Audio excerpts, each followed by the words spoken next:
A7IV. New design, full HDMI, 4K 60, 10-bit, 422. Sounds pretty nice. But let's talk about the Sony A7IV some more. So let's talk about the design, right? So I realized that the grip of the A7IV is pretty deep. Like, I mean, look at it.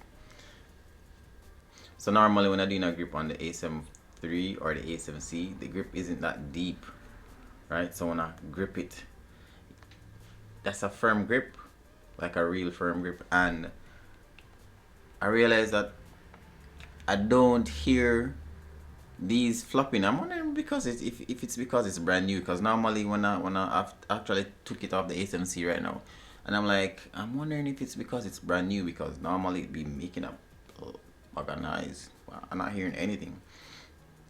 And the fact that it has a flip out screen for vlogging makes it even perfect for me. Perfect. I used it yesterday at the park, but one of the main thing I realized is that the screen, I had issue looking at it in the sun, like midday sun. No, I think the timing was like 2 p.m. 3 p.m. when the sun hits the screen. I can't really see anything. Like I would have to probably go in the shade to look down at it just to see the screen properly. But the footage came out good. Naturally, the footage came out good. I must say the weight of it, it feels heavier, more than likely because of the active stabilization on it. So it feels heavier. Yeah, it feels heavier. And I haven't tested out any photos on it as yet, because most photos that I use go onto social media, and even if you shoot it on an A7S3, I'm like, you can't tell the difference. I'm really interested in the video aspect of this, right? But let's go back to the design. So full HDMI readout, a Type-C port, the regular multi-port, a headphone jack, a mic jack, and I love the flaps. Well, I wouldn't even call them flaps, because they're not moving. They're not flapping around. Flops. They're not flapping around. I like the sound when I'm locking it back. And let's talk about one of the main things that I love about it. We finally have the proper and correct type of mode dial. So normally when I'm using the A7III or the A7C and I want to switch between photos and videos, I normally have an issue, because like when I'm shooting in picture profile 1, that's my custom picture profile when I'm doing videos, like when I go to pictures, that profile is on the photos section, and I'm like, yo, why? I'd have to go in the setting or set a shortcut to turn off the picture profile, and then I can take the photos. But now I don't have to do that anymore. I can actually just set picture or video profile how I want it to be, and then I can switch between. Say if I want to take a picture right now, to switch between, and then I take a picture. I want to do a video, switch between, and then I take a video. That's amazing. I really appreciated that. Well, to me, that's a massive upgrade. I'm also glad that the new menu system that's on the A7S3 is on this camera as well. And I don't know why they never placed it in the A7C, and it's a new camera. They should have placed it in the A7C. This camera is packed with features, like tons of features, and I am just so puzzled by Sony and the amount of features it is packed with. But the menu system is still slightly confusing. It's not to the point, because when I'm shooting on my Blackmagic Pocket Cinema 4K camera, it's like it's to the point, but on this it's not to the point. I'm like, why? It's not to the point. So normally when I shoot it in any S-Log picture profile, I normally get like native ISO 800. That's on the A7 A7III and on the A7C is 500, but on the A7IV it's 200. Now that is very nice, and I never expected it to be 200. I'm like, when I saw it I can go to 200, I'm like, yo, this is dope. Sony, why wasn't this in the A7C? Actually got the A7C for vlogging, like the strictly vlogging, nothing else, just strictly vlogging, but why? So let's go to the right part of the camera. So for the memory card slot, I like it.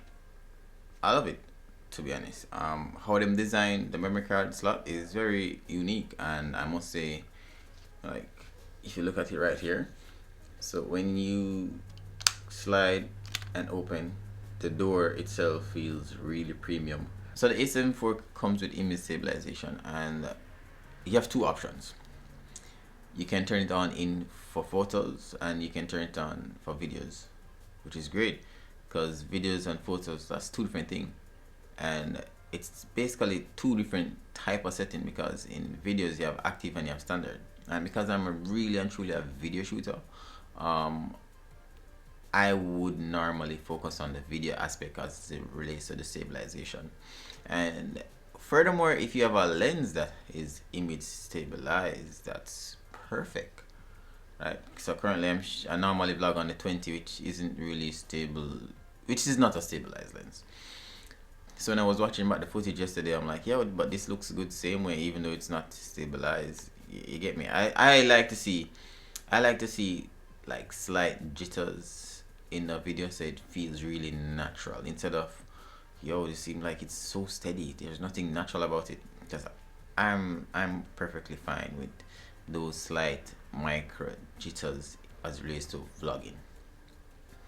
So this is what it would look like if you should go 4K 60 on the A7IV, because you know, it's like this space is very tight. Yep, so this is it. And if you're shooting on a lens that is like 50, and that's like the only lens you have, it's going to be like 50 times 1.4. so each time you want to know the focal length of what it's going to look like as it relates to, oh, hold on, let me switch it back. Yeah, so if you want to know the calculation of what the lens is going to be like as it relates to shooting on crop mode with a Sony A7IV, you just times it by 1.4. so if you're shooting on a 20, it times it by 1.4, which would be 30. Then the list goes on and on and on and on. And in order for you to like vlog 4K 60 super wide on a full frame glass, I would say go for like the 17, is it the 17 to 28? Yeah, that lens from Tamron. That would be that would be like the perfect vlogging lens for the A7IV. Because even if you should shoot 4K 60, it still would have a little bit more width to it, like a little bit more width, and I think that's really good same way. But the I just really hate the crop factor. That's a lot. If it was like a 1.1 crop factor, then that wouldn't be so bad, but it's like a crop sensor type of vibe. I really hate that. But nevertheless, it's still an amazing camera. In addition to the new menu system on the Sony A7IV, there's something that I really like, but you'd have to turn it on in camera when you just get the camera, right? And that's the anti-dust function. So normally when you're not using the camera, you have the lens on it, dust can actually get inside of the camera. Just probably you just opening up just to change a lens or so. But yeah, there's a function on the camera that enables you to prevent that. It enables this protective method right here, which I really like. I love it, to be exact. It's nice. So my conclusion to the Sony A7IV, who's the camera for? If you have the A7III and you want to upgrade, yeah, without a doubt, I think that you should upgrade to this camera, because like this right here, This right here. This right here. The A7III is not for vlogging, to be honest. Like, it's hard to vlog with it because I can't see myself. And the new color science, the new grip, love what the design, feel, full size HDMI. I hate the little small HDMI cables. It reads faster SD cards, even though it costs a lot. Feels sturdy. Yeah. If you should upgrade, you should upgrade. But if you have an A7S3, should you get this camera? Yeah. To be honest, yeah. Yeah, because like it's between photos and videos, just like that, without a doubt. If you have the money, you can buy it, buy it. Trust me. I think you should buy it if you have the money and can buy it. So guys, I think that's it.